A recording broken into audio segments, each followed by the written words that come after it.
이 시간 하나님 말씀 보도록 하겠습니다. 하나님 말씀은 창세기 18장 16절에서 23절 말씀입니다.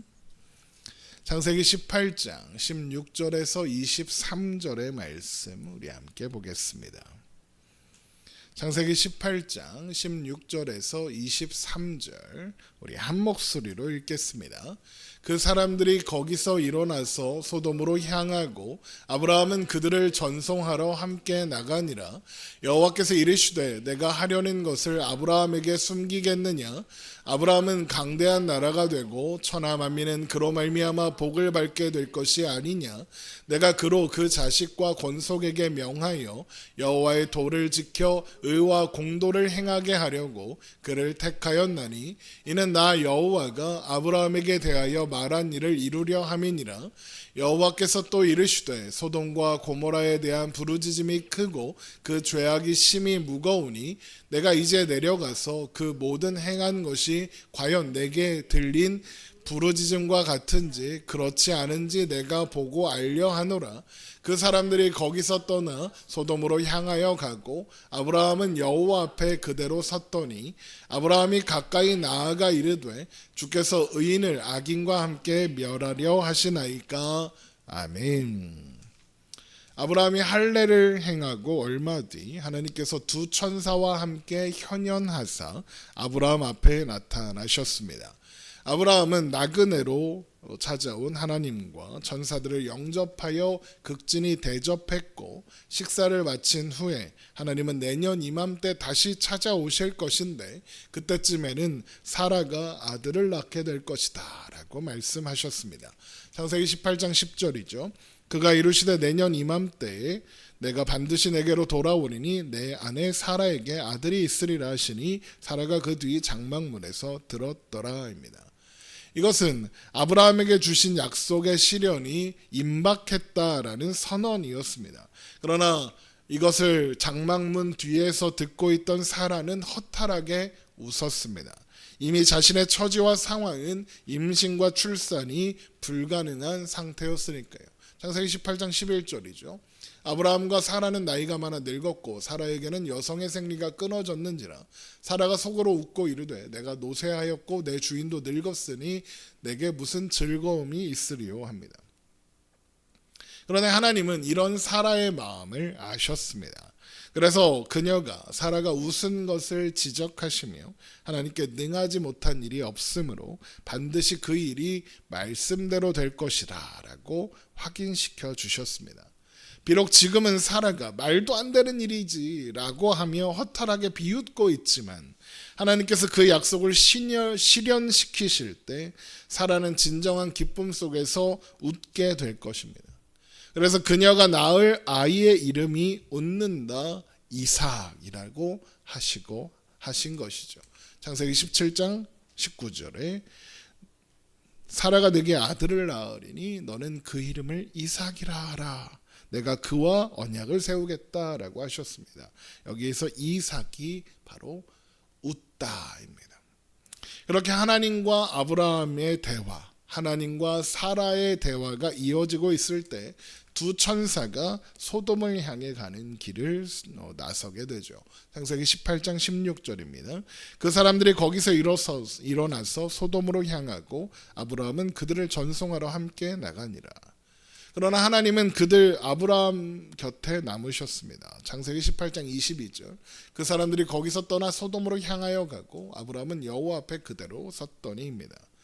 천사들이 떠나고 하나님은 아브라함에게 하나님께서 하실 일을 숨기지 않겠다라고 말씀하시면서 아브라함이 강대한 나라가 되고 천하 만민이 아브라함으로 말미암아 복을 받게 될 것인데 하나님께서 그렇게 하신 것은 아브라함에게 속한 모든 권속들이 하나님의 도를 지키며 의와 공도를 행하게 하시기 위해서다라고 말씀하십니다. 창세기 18장 17절입니다. 여호와께서 이르시되 내가 하려는 것을 아브라함에게 숨기겠느냐? 아브라함은 강대한 나라가 되고 천하 만민은 그로 말미암아 복을 받게 될 것이 아니냐? 내가 그로 그 자식과 권속에게 명하여 여호와의 도를 지켜 의와 공도를 행하게 하려고 그를 택하였나니 이는 나 여호와가 아브라함에게 대하여 말한 일을 이루려 함이니라 입니다. 그런데 지금 하나님께서 아브라함에게 행하실 일, 그러니까 아브라함과 그의 권속들이 하나님의 도를 지켜 의와 공도를 행하게 한다라는 건 무슨 뜻이고, 또 아브라함이 강대한 나라가 되고 천하 만민이 그로 말미암아 복을 받는다는 건 또 무슨 뜻일까요? 사실 생각해 보면 지금 하나님께서 말씀하신 것은 실제로 일어난 적이 없습니다. 아브라함이 강대한 나라를 만든 적이 없습니다. 천하 만민이 아브라함을 통해 복을 받는 일도 없었죠. 그런 일을 한 적이 없습니다. 아브라함은요. 또한 아브라함과 그의 권속들이 여호와의 도를 지켜 의와 공도를 행한 적도 없습니다. 아브라함의 후손들 중에 그런 일을 한 사람이 없었습니다. 그런데도 하나님은 이렇게 말씀하신 겁니다. 그렇다면 이 말씀은 반드시 이루어질, 반드시 그렇게 될 말씀이다라는 거겠죠. 그러면 그 일이 정말로 반드시 이루어졌느냐? 그렇습니다. 사실 이 말씀은 아브라함의 자손으로 오시는 메시아에 대한 예언이었기 때문에 그렇습니다. 아브라함의 자손으로 메시아가 오셔서 그가 강대한 나라를 이루고 천하 만민이 복을 얻게 하실 것이며, 메시아가 여호와의 도를 지켜 우리로 의와 공도를 행하게 하실 겁니다. 그리고 우리가 잘 알고 있는 것처럼 그 메시아는 예수 그리스도시죠. 예수 그리스도가 메시아란 뜻이니까요. 예수님이 오셔서 영원한 하나님 나라를 시작하셨죠. 누가복음 1장 31절 보라 내가 잉태하여 아들을 낳으리니 그 이름을 예수라 하라. 그가 큰 자가 되고 지극히 높으신 이의 아들이라 일컬어질 것이요 주 하나님께서 그 조상 다윗의 왕위를 그에게 주시리니 영원히 야곱의 집을 왕으로 다스리실 것이며 그 나라가 무궁하리라 그러셨습니다. 예수님께서 나시면 큰 자가 되고 지극히 높으신 이의 아들이라 일컬어질 것인데, 그가 다윗의 왕위를 받아 영원히 야곱의 집을 왕으로 다스릴 것이며 그 나라가 무궁할 것이다 라고 하십니다. 아브라함에게 강대한 나라가 되게 하겠다라고 하신 약속이 성취되는 장면이죠. 또 갈라디아서 3장 8절을 보면 또 하나님이 이방을 믿음으로 말미암아 의로 정하실 것을 성경이 미리 알고 먼저 아브라함에게 복음을 전하되 모든 이방인이 너로 말미암아 복을 받으리라 하였느니라. 천하 만민이 아브라함으로 말미암아 복을 얻게 되는데 그게 어떻게 되는 겁니까? 예수 그리스도의 복음이 전파되어 복을 얻게 하셨다라는 겁니다. 이것은 아브라함에게 주신 천하 만민이 너로 말미암아 복을 받게 될 것이다 라고 하신 것과 같은 겁니다. 아브라함이 강대한 나라가 되어서 그로 말미암아 많은 천하 만민들이 복을 받는다라는 말씀이 이렇게 성취되는 겁니다. 또한 스스로 하나님의 의에 하나님의 도에 완전히 순종하고 예수님께서 십자가에 죽으사 그 완전한 의를 우리에게 주셨습니다. 의와 공도를 행하게 하셨다 이 말입니다. 로마서 8장 1절입니다. 그러므로 이제 그리스도 예수 안에 있는 자에게는 결코 정죄함이 없나니 이는 그리스도 예수 안에 있는 생명의 성령의 법이 죄와 사망의 법에서 너를 해방하였습니다. 율법이 육신으로 말미암아 연약하여 할 수 없는 그것을 하나님은 하시나니 곧 죄로 말미암아 자기 아들을 죄 있는 육신의 모양으로 보내요 육신의 죄를 정하사 육신을 따르지 않고 그 영을 따라 행하는 우리에게 율법의 요구가 이루어지게 하려 하심이니라.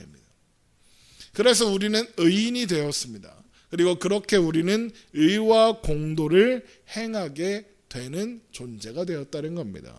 그래서 바울이 디도서 2장 14절에 그가 우리를 대신하여 자신을 주심은 모든 불법에서 우리를 속량하시고 우리를 깨끗하게 하사 선한 일을 열심히 하는 자기 백성이 되게 하려 하심이라 입니다. 선한 일, 그게 의와 공도라는 겁니다.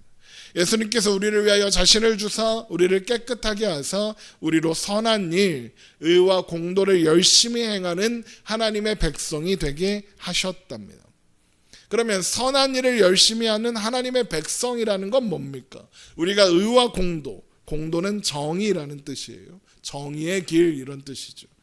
창세기 18장의 표현으로 하면 우리가 의와 공도를 행하며 살게 된다라는 겁니다. 그러면 우리가 의와 공도, 선한 일을 행하며 산다는 건 무슨 의미일까요? 여러 가지로 설명할 수 있겠지만 한마디로 하나님의 뜻대로 사는 것입니다. 그러면 하나님의 뜻대로 산다는 건 무슨 뜻이냐? 요한복음 6장 38절입니다.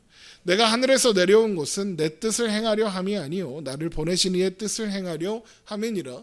나를 보내신 이의 뜻은 내게 주신 자 중에 내가 하나도 잃어버리지 않고 마지막 날에 다시 살리는 이것이라. 내 아버지의 뜻은 아들을 보고 믿는 자마다 영생을 얻는 이것이니 마지막 날에 내가 이를 다시 살리리라 하시니라. 예수님께서 이 땅에 오신 것은 하나님의 뜻을 행하려 하심인데, 예수님이 보내신 하나님의 뜻이 뭐라고요? 나를 보내신 이의 뜻은 내게 주신 자 중에 내가 하나도 잃어버리지 아니하고 마지막 날에 다시 살리는 것이래요. 우리를 사망에서 꺼내어 다시 살리는 거예요. 그래서 어떻게 하려고요? 내 아버지의 뜻은 아들을 보고 믿는 자마다 영생을 얻는 이것이니 마지막 날에 내가 이를 다시 살리리라 하시니라.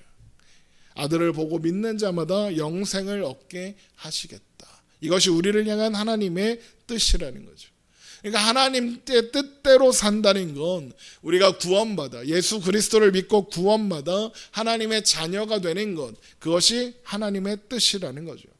그러면 그렇게 하나님의 자녀가 되게 해서 하나님은 도대체 뭘 행하시려고 우리를 향하여 그런 뜻을 가지셨을까요? 빌립보서 2장 13절입니다. 너희 안에서 행하시는 일은 하나님이시니 자기의 기쁘신 뜻을 위하여 너희에게 소원을 두고 행하게 하신다. 하나님께서 하나님의 기쁘신 뜻을 위하여 우리 안에 소원을 두고 우리의 마음을 두고 하나님의 마음을 주사 그 마음대로 하나님의 뜻대로 하나님의 소원대로 행하게 하셨답니다. 그러면 하나님께서 우리 안에 두신 소원은 뭐고 그 소원대로 행한다는 건 또 뭘까요? 빌립보서 2장 14절에 이렇게 이어집니다. 모든 일을 원망과 시비가 없이 하라입니다. 그러면 모든 일을 또 원망과 시비가 없이 행한다라는 건 뭘까요? 여기에서 원망은 불평하는 거죠. 시비는 의심하고 논쟁하며 자꾸 따지는 겁니다. 그러면 그런 것 없이 한다는 건 또 어떤 뜻일까요? 여러분, 사람들이 언제 원망합니까? 언제 시비를 거나요? 이해가 되지 않고 납득이 되지 않고 인정할 수 없고 자존심이 상할 때 그렇게 합니다. 그런 상황 속에서 모든 일을 원망과 시비 없이 하려면 어떻게 해야 할까요? 고린도전서 10장 10절입니다. 그들 가운데 어떤 사람들이 원망하다가 멸망시키는 자에게 멸망하였나니 너희는 그들과 같이 원망하지 말라. 그들에게 일어난 이런 일은 본보기가 되고 또한 말세를 만난 우리를 깨우치기 위하여 기록되었느니라 입니다. 여기에서 원망하다 멸망했다는 사람들은 광야에서 하나님을 원망하다가 죽은 이스라엘 백성들을 가리키는 겁니다. 출애굽 시대에. 그리고 바울은 그런 그들을 본보기 삼아 원망하지 말라 그럽니다. 그런데 이것은 단순히 그냥 원망하면 안 돼, 원망하면 멸망해, 이런 말이 아닙니다. 그러면 이스라엘 백성들이 출애굽하여 가나안으로 가는 길에 왜 광야에서 원망하고 불평했을까요? 빌립보서 2장 14절의 표현으로 하면 이스라엘 백성들은 왜 광야에서 하나님을 원망하고 하나님께 시비를 걸었을까요? 그 이유는 단 한 가지입니다. 하나님을 믿지 않았기 때문입니다. 하나님의 선하심을 신뢰하지 않았고 하나님의 뜻과 주권을 믿지 않았기 때문입니다. 하나님의 하나님 되심을 인정하지 않았기 때문이에요. 그래서 자꾸만 자기의 힘으로 자기의 의지로 무언가 해내려고 애를 쓰며 살았던 거예요. 그런데 계속 실패했죠. 하나님을 믿지 않고 내가 해보려고 하니까 자꾸 망하는 거예요. 이스라엘 실패한 이유가 바로 그겁니다. 하나님을 믿지 않고 내가 해보려고 하는 거죠. 하나님은 우리에게 바로 그거 하지 말라 그러시는 거예요. 하나님 안에서 하나님을 의지하고 바라보며 살아라 그러시는 거예요. 우리의 당장 눈앞에 보이는 삶의 현실이 이해할 수 없고 납득할 수 없고, 그래도 모든 일에 선하신, 모든 일에 우리를 위하시는 하나님을 신뢰함으로 원망하지 말고 시비 걸지 말고 살아가라 이겁니다. 그러니까 결국 하나님은 모든 일에 원망하고 시비 없이 하라 이 말씀을 하심으로써 하나님을 신뢰하고 하나님을 의지하고 하나님을 기대하며 살아라 그러는 겁니다. 그러면 어떤 일이 일어나길래 그럴까요? 빌립보서 2장 15절, 이는 너희가 흠이 없고 순전하여 어그러지고 거스르는 세대 가운데서 하나님의 흠없는 자녀로 세상에서 그들을 가운데 빛들로 나타내며 생명의 말씀을 밝혀 나의 다름질이 헛되지 아니하고 수고도 헛되지 아니하므로 그리스도의 날에 내가 자랑할 것이 있게 하려 함이니라 입니다. 하나님의 흠없는 자녀로 세상의 빛들로 나타나게 될 거랍니다. 우리가 하나님을 신뢰하고 의지하여 사는 그 삶 자체가 빛이 될 것이다 라는 거죠. 어두운 세상에 비추어 하나님 나라가 세워져 가게 될 것이다. 결국 하나님이 원하시는 건 우리를 향한 하나님의 뜻이 뭐라는 거예요? 우리가 하나님의 백성으로서 살아가는 겁니다. 그러면 어떻게 되길래 데살로니가전서 5장 16절, 항상 기뻐하라, 쉬지 말고 기도하라, 범사에 감사하라, 이것이 그리스도 예수 안에서 너희를 향하신 하나님의 뜻이다 그러시죠. 이 말씀은 단순히 기뻐해야 한다, 항상 기도해야 한다, 항상 감사해야 한다 이런 뜻이 아니에요. 이게 하나님의 뜻이니까 너희는 그대로 해 라는 뜻이 아닙니다. 이 말씀은 이것이 그리스도 예수 안에서 너희를 향하신 하나님의 뜻이다 이러면서 끝나잖아요. 이게 무슨 뜻입니까? 항상 기뻐하라, 이 말은 우리가 항상 기쁜 것이 하나님의 뜻이라는 거고, 쉬지 말고 기도하라 라는 것은 우리가 쉬지 않고 기도하면 하나님은 그 기도를 쉬지 않고 들으시겠다. 그러니까 하나님이 우리의 기도를 쉬지 않고 들으시는 것이 하나님의 뜻이다라는 것이고, 범사에 감사하는 것은 우리가 항상 감사하는 것이 하나님의 뜻이라는 거예요. 그러면 이게 어떤 의미가 되는 거냐? 하나님께서 세우신 뜻대로 하나님은 우리를 항상 기뻐할 수 있게 하실 거다. 또 우리가 작은 신음으로 기도라고 형식을 갖추지 않고 제대로 된 기도를 하지 못할 때조차도 하나님은 그 기도를 들으시겠다는 거고, 우리가 항상 감사할 수 있도록 우리의 삶에 감사할 내용들을 충만하게 주시겠다는 거예요. 이게 무슨 말입니까? 하나님이 너희를 기쁘게 하실 거다. 하나님이 너희를 기도할 때 들으실 거다. 너희에게 감사할 수 있는 삶을 허락하시겠다. 이런 뜻인 거예요. 그게 우리를 향한 하나님의 뜻이고, 아브라함에게 약속하신 의와 공도를 행하며 사는 거예요. 하나님 안에서 하나님 뜻을 따라 행복하게 사는 거예요. 그래서 요한복음 15장 10절에 내가 아버지의 계명을 지켜 그의 사랑 안에 거하는 것 같이 너희도 내 계명을 지키면 내 사랑 안에 거하리라. 하나님의 계명을 지켜라 라고 하시죠. 그러면서 뭐라고 합니까? 내가 이것을 너희에게 이르면 내 기쁨이 너희 안에 있어 너희 기쁨을 충만하게 하려 함이라. 내 계명은 곧 내가 너희를 사랑한 것 같이 너희도 서로 사랑하는 이것이니라. 사랑해라, 계명을 지켜라 하시는 이유가 뭐랍니까? 내게 기쁨이 너희 안에 있어. 하나님의 기쁨이 우리 안에 있어서 너희 기쁨을 충만하게 하려 함이라. 하나님의 기쁨이, 예수님의 행복이 우리 안에 가득하게 하시려고요. 그 모든 일을 이루시려고 하나님께서 예수님을 이 땅에 보내셨다 하는 거예요. 이것이 아브라함에게 하나님께서 숨기지 않고 가르쳐 주시겠다고 하신 진정한 성취예요. 창세기 18장 17절 다시 한번 봅니다. 여호와께서 이르시되 내가 하려는 것을 아브라함에게 숨기겠느냐? 아브라함은 강대한 나라가 되고 천하 만민은 그로 말미암아 복을 받게 될 것이 아니냐? 내가 그로 그 자식과 권속에게 명하여 여호와의 도를 지켜 의와 공도를 행하게 하려고 그를 택하였나니 이는 나 여호와가 아브라함에게 대하여 말한 일을 이루려 함이니라. 예수님이 이 모든 일을 성취하사 우리에게 천하 만민이 얻는 복을 얻게 하셨다 그러는 거예요. 그래서 갈라디아서 3장 16절에 이 약속들은 아브라함과 그 자손에게 말씀하신 것인데 여럿을 가리켜 그 자손들이라 하지 아니하시고 오직 한 사람을 가리켜 내 자손이라 하셨으니 곧 그리스도라라고 하는 겁니다. 결국 하나님께서 아브라함에게 숨기지 않겠다고 말씀하신 것은 아브라함의 계보 속에서 메시아가 태어날 것이며 그 메시아를 통해서 천하 만민이 복을 받게 될 것인데 그 복은 메시아가 오셔서 우리를 대신하여 여호와의 도를 지켜 우리의 의와 공도를 이루어 주실 것이다 라는 의미다라는 겁니다. 그런데 지난 시간에 이 말씀을 하는 하나님이 어떤 분이다라고 했습니까? 현현하신 하나님, 성자 하나님, 예수님이 지금 말씀하시는 거다라고 했습니다. 그러니까 예수님은 이미 세상에 오실 것과 오셔서 이루실 일들을 모두 알고 계셨던 거예요. 예수님은 말씀하신 대로 오셨고 말씀하신 대로 모든 것을 이루셨다 그러는 거죠. 우리는 그것을 묵상하는 사순절을 보내고 있는 거고요. 자, 이렇게 반드시 이루실 일에 대하여 말씀하신 하나님은 이어서 두 천사를 소돔으로 보내신 이유도 아브라함에게 가르쳐 주십니다.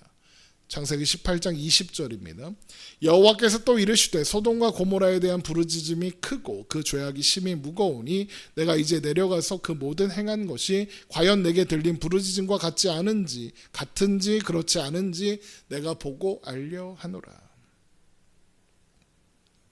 지금 하나님이 예수님을 통해서 이 땅에 이루실 일들에 대하여 설명하시고는 소돔과 고모라를 멸망시키러 간다라는 말씀을 하시는 거예요.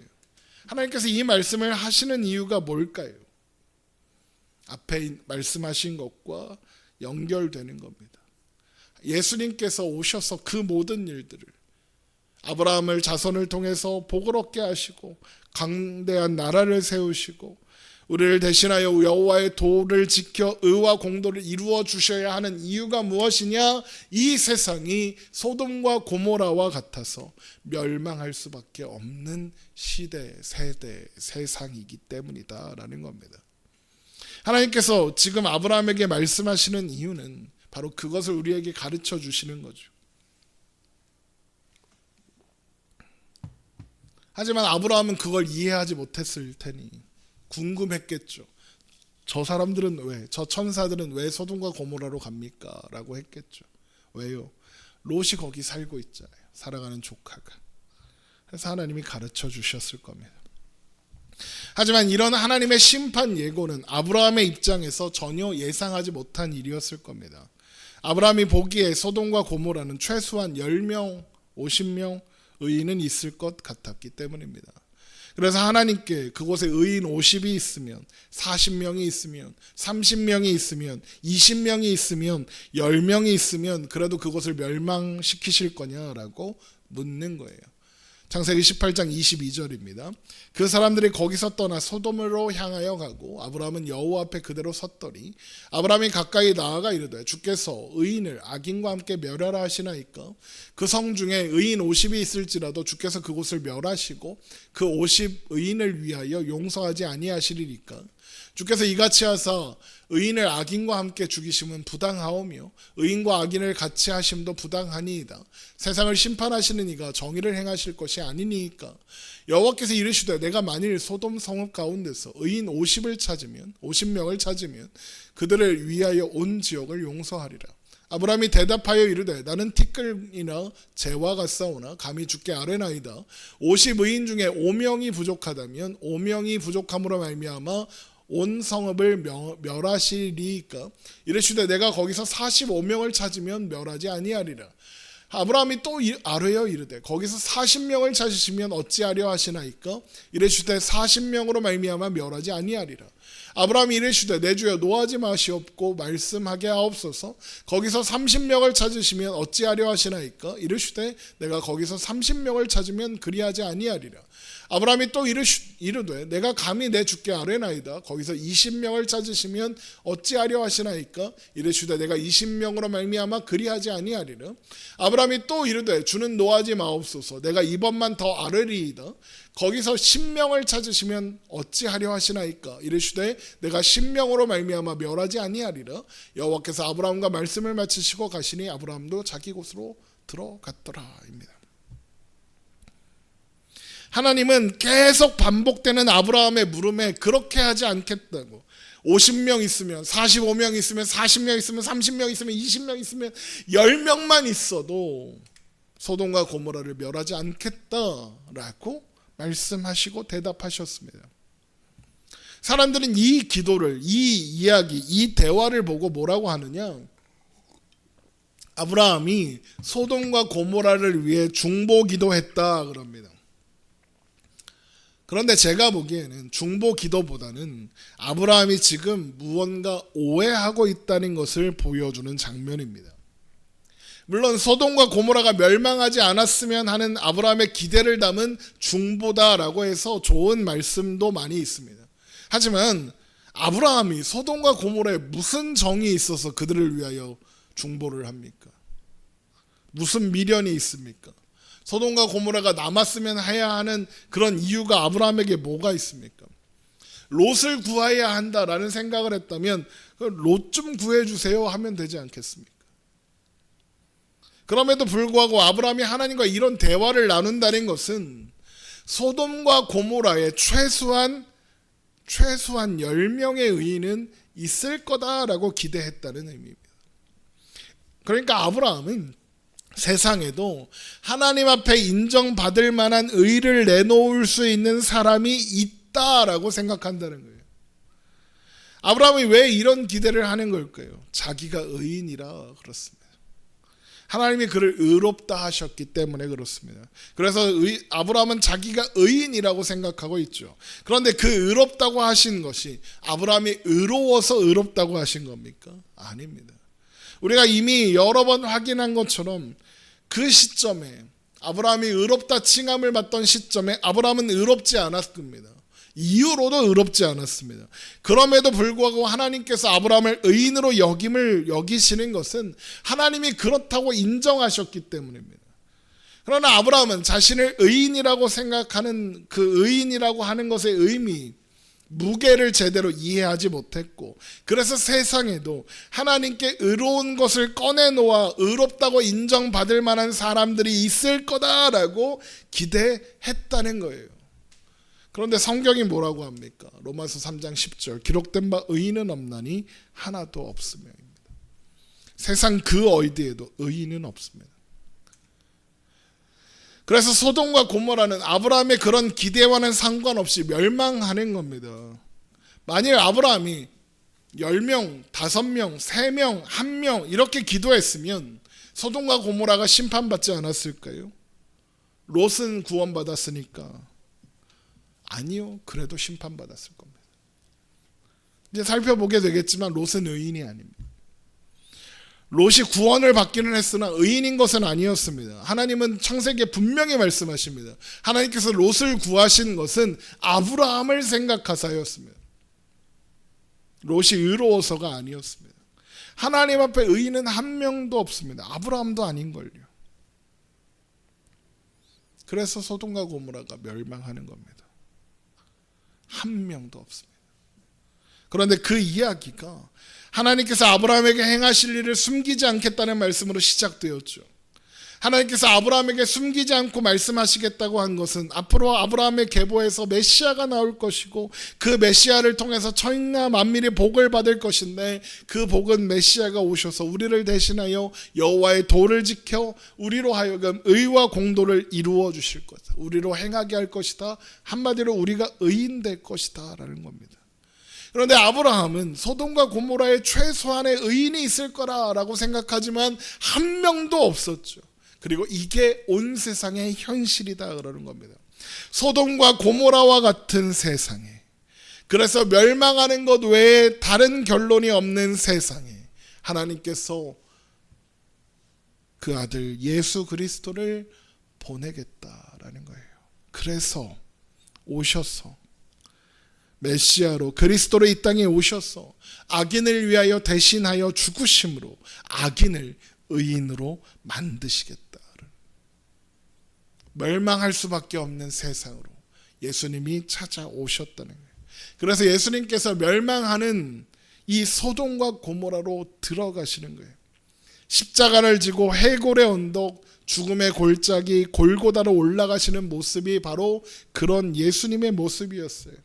그래서 요한복음 11장 8절에 그들의 시체가 큰 성 길에 있으리니 그 성은 영적으로 하면 소돔이라고도 하고 애굽이라고도 하니 곧 그들의 주께서 십자가에 못 박히신 곳이라. 주님께서 소돔 같고 애굽 같은 곳에서 십자가에 못 박히셨다라고 하시는 거예요. 그러니까 하나님은 세상에 의로운 존재가 있을 거라고 생각하는 아브라함의 오해를 아시고 이 세상에서는 의인을 찾을 수 없으며 아브라함의 후손으로 올 메시아를 통해서만, 예수 그리스도를 통해서만 의인을 찾을 수 있다라는 것을 가르쳐 주신 거예요. 그래서 우리는 소돔과 고모라가 이런 죄 때문에 저런 죄 때문에 심판받았으니 우리도 그런 죄를 짓지 말자, 이렇게 가면 안 되는 겁니다. 대표적인 이슈가 동성애입니다. 소돔과 고모라가 동성애 때문에 멸망했다, 그러니까 동성애는 죄다, 지옥 간다. 소돔과 고모라는 동성애 때문에 멸망한 게 아닙니다. 죄가 많아서 멸망한 겁니다. 그 자체로 죄인이고 멸망할 수밖에 없는 운명이라서 멸망한 겁니다. 이 세상이 동성애 때문에 멸망하는 게 아니라 죄 때문에 멸망할 것처럼 마찬가지입니다. 그래서 동성애가 죄가 아니다, 이 말은 아닙니다.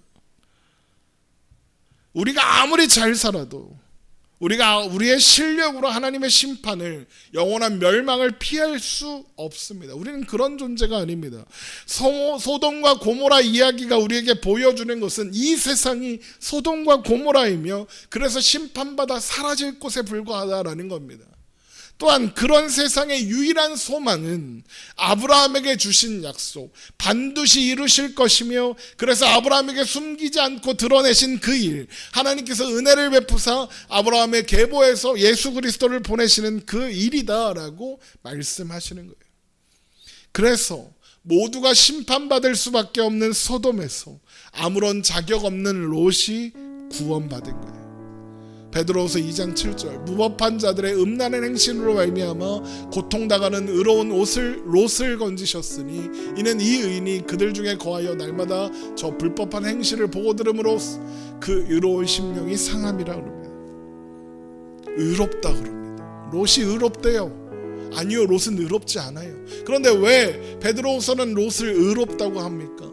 하나님께서 그를 구하시고 아브라함에게 약속하신 의와 공도를 행하게 하실, 여호와의 도를 지켜 의와 공도를 행하게 하실 예수 그리스도가 이 땅에 오셨기 때문입니다. 그로 말미암아 롯을 의인으로 만드신 겁니다. 소돔과 고모라에서 구원받은 롯처럼 아무런 자격이 없음에도 불구하고 하나님의 은혜를 입어 구원받을 사람들이 있어 그들이 의인 될 것을 알리는 겁니다. 그리고 그것이 바로 예수 그리스도를 믿는 우리들입니다.